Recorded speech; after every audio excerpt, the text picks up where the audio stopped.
Salut, c'est Boris de Mon Manager de Poche et aujourd'hui on va parler d'un sujet qui est hyper flou dans la tête de quasiment tous les artistes et qui pourtant n'est pas si compliqué que ça à comprendre. Le fonctionnement des droits dans la musique.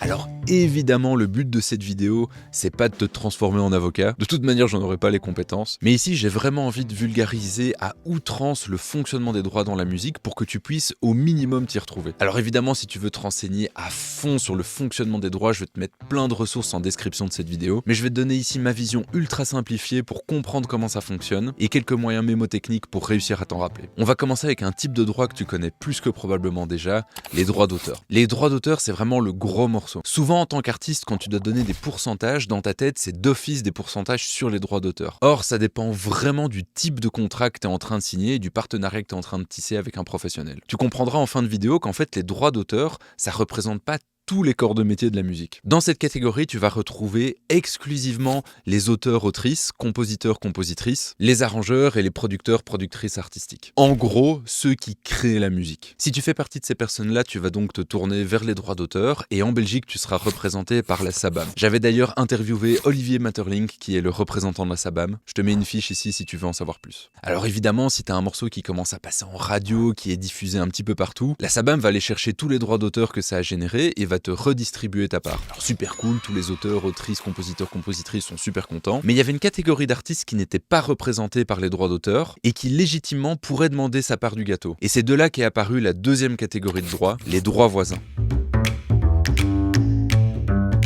Alors ici, il y a une petite complexité, c'est qu'il y a plusieurs types de droits voisins différents. Et c'est souvent de là que viennent certaines confusions. On va diviser en deux les droits voisins. À gauche, on va avoir la première catégorie de droits voisins dont j'ai envie de te parler. Ce sont les droits voisins de l'artiste-interprète. Reprenons l'exemple d'un morceau qui cartonne en radio. Imaginons qu'un producteur artistique ait composé l'intégralité d'un morceau et qu'il ait dessiné à la souris la partition de la batterie. Alors ouais, ok, ça marche, ça donne bien dans l'ensemble, mais de commun accord, tous les créatifs se disent que ça serait vraiment super d'avoir une batterie organique jouée live pour la version finale du morceau. Les créatifs décident donc d'engager un artiste-interprète le jour du studio pour avoir un vrai batteur qui va rejouer live la batterie qui avait été composée de manière électronique. Le batteur, il va jouer strictement ce que le compositeur avait composé. Il est donc ni auteur, ni compositeur, ni arrangeur, ni quoi que ce soit. Il a rien créé en gros, mais par contre c'est bien son interprétation qui donne de la valeur ajoutée au morceau final. C'est bien son jeu de batterie qui passe à la radio. Et bien c'est là que les droits voisins de l'artiste-interprète entrent en jeu. Les interprètes vont donc se tourner vers ces droits-là, et en Belgique, ils sont représentés par la société Playwright. J'avais également fait un podcast avec Christian Martin, le président de cette société-là. Je te remets à nouveau ça en fiche si tu veux pousser plus loin ta compréhension sur cette catégorie-là. Ok, à ce stade-ci, ton single passe en radio, les créatifs sont contents, les interprètes sont contents, mais il y a encore quelques personnes qui se sentent un peu lésées dans cette histoire. Et c'est ici qu'on va aborder le deuxième pan des droits voisins, les droits voisins du producteur de phonogramme. Alors derrière ce mot savant,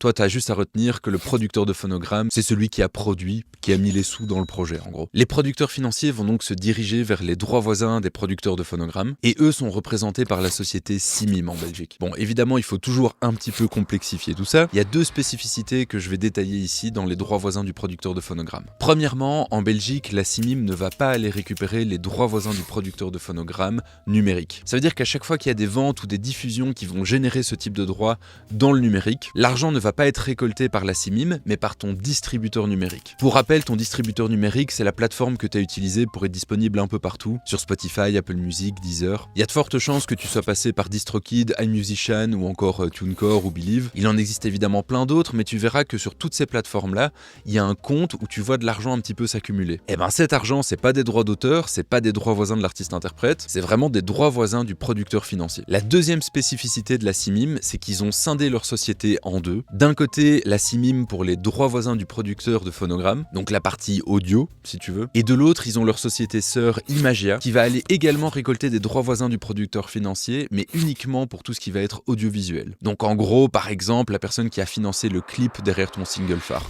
Bon, je sais qu'en début de vidéo, j'avais dit que ça serait super facile, et là, ça a l'air déjà hyper confus. Mais pourtant, pas du tout. Si on résume ce que j'ai dit, il y a vraiment que 3 catégories à garder en tête. 1, ce que tu connais déjà, les droits d'auteur. Ça s'adresse à ceux qui créent, auteurs, compositeurs, arrangeurs, producteurs artistiques. À côté de ça, il y a les droits voisins. Moyen mémotechnique, ces droits sont voisins aux droits d'auteur. Les droits d'auteur, les droits voisins aux droits d'auteur. Dans cette catégorie-là, il y a deux types de droits voisins. 1.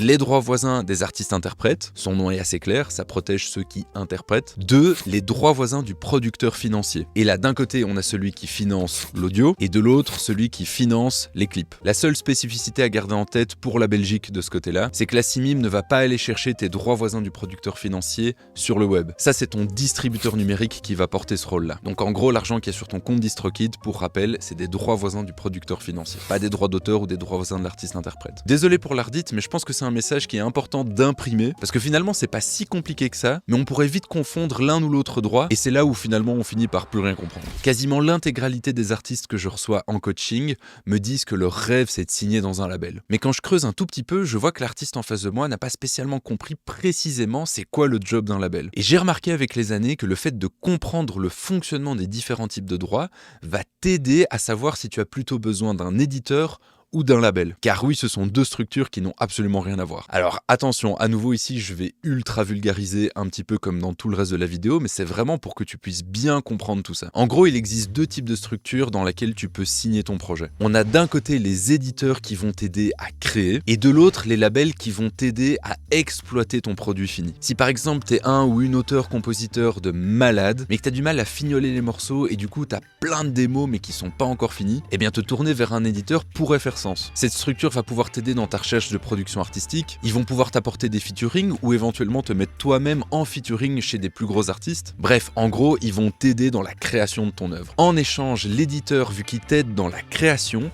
va prendre un pourcentage, mais uniquement sur les droits d'auteur, pas sur les autres types de droits. Et c'est logique, il t'aide à créer, il augmente la valeur de la création, donc il se rémunère à travers un pourcentage sur la partie des créateurs. De l'autre côté, si tu as été capable d'arriver tout seul au bout de ton processus créatif, mais que ton but c'est d'exploiter cet album, réfléchir à tout ton marketing, à ta promotion, éventuellement challenger un petit peu ta direction artistique, et ben ça c'est plutôt le rôle du label. Le label va donc injecter du temps, de l'énergie et de l'argent dans ton projet. Et donc si tu comprends la logique de tous les droits que je viens de t'expliquer, eux vont prendre un pourcentage, pas sur tes droits d'auteur, pas sur la partie création, mais sur la partie droits voisins des producteurs financiers, donc plutôt du côté de la CIMIM. Et en fonction d'à quel point tu vas tisser un gros partenariat avec eux, eh bien le pourcentage qu'ils vont te prendre va varier de relativement peu à presque l'intégralité. Bah oui, plus ils vont mettre du temps, de l'énergie et de l'argent, plus ils vont recouper ça sur le pourcentage. Mais à nouveau, ces différents types de droits sont très segmentés en fait. Si l'éditeur ne fait que de l'édition, il ne prendra son pourcentage que sur les droits d'auteur. Si le label ne fait que de l'exploitation, il prendra son pourcentage que sur les droits voisins du producteur financier. Alors évidemment, dans le vrai monde véritable, il y a plein de petites subtilités. En fonction des services que l'éditeur ou le label peut proposer, il peut y avoir des contrats un petit peu hybrides. C'est pour ça que tu as sûrement déjà vu passer des contrats de label où ils prennent un peu des pourcentages de droits d'auteur. Mais ce qui est intéressant à comprendre, c'est que le jour où tu es face à ce genre de contrat, la question à se poser, c'est ok, ils prennent un pourcentage sur ce type de droit, mais en échange de quel service? Je vais pas beaucoup plus approfondir que ça la différence entre édition et label. Je compte tout bientôt interviewer pour mon podcast un gérant de label et un gérant d'une maison d'édition, mais ça m'a permis de te donner au moins un exemple concret de l'importance de ta compréhension du fonctionnement des différents types de droits dans la musique et de l'impact que ça peut avoir dans ta réflexion stratégique. Si t'as kiffé cette vidéo et que tu veux en savoir plus sur le fonctionnement de l'industrie musicale, n'oublie pas que mon livre Mon Manager de Poche, l'édition Deluxe, est disponible gratuitement